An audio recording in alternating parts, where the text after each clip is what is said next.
What's up, nerds? It's Corey from the Nerd Agenda here, and we are coming in with the Black Adam non-spoiler review. I had a chance to go see Black Adam last night for its pre-early screening, so it comes out today worldwide. I think it's worldwide. It comes out today, but some theaters opened up the night before, so I was able to get in with my wife, and yeah, I went into this thinking the worst because obviously the critic reviews have come out. It's bombing all the critic reviews, all the previous reviews. So I was kind of going in, maybe not thinking the worst, but I was going in with a level head. And I must say, I was happy. I mean, it was a fun movie. And I have the mentality when it comes to this stuff that every superhero movie does not need to be an absolute masterpiece of cinema. You know, not every movie is going to be Endgame level, which is one of my favorites of all time. But they can be fun and they can be simple and surface level. It doesn't need to have deep connection and all these underlining, story points. It can just be a fun movie. And you know what? That is okay. That's okay. And that's what this was.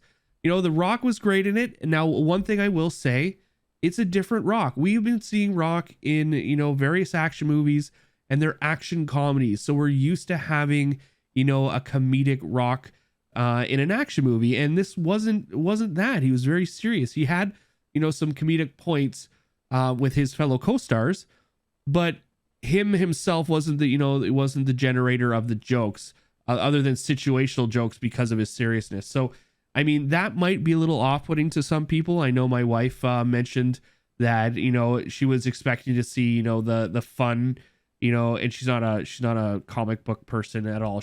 I drag her to these movies and she enjoys them for what they are. But she expected, a little bit more comedy from Rock, and that wasn't this movie. But there was comedy, of course, but it was, a supporting cast around him and him in the situations that, his seriousness and, being plucked from, a different era without giving too much away might, generate some comedic tones. But all in all, I think the action was well paced, great special effects. Dr. Fate, who I was super excited to see, was just a standout for me. And I know everyone's comparing him to Doctor Strange or he's a Doctor Strange ripoff of people. Dr. Fate came first. He was there before Doctor Strange in the world of comics. So he was a great person to see. Pierce Brosnan as well. I love him. I've loved him ever since his 007 days. He played it perfectly. The special effects they used for Dr. Fate was by far my favorite. It was a really cool kind of mirror crystallization type special effects they used. Made it look really good. The golds and the shininess of everything. I love Dr. Fate. He was a standout for me for sure. But getting into the meat of the movie, it was very basic. It wasn't a super in-depth movie like I said, but it was fun. Yet you had action from start to finish. The pacing it kept you going, and it was what it was. It was introducing a new character, along with some other new characters that aren't very prominent in superhero media.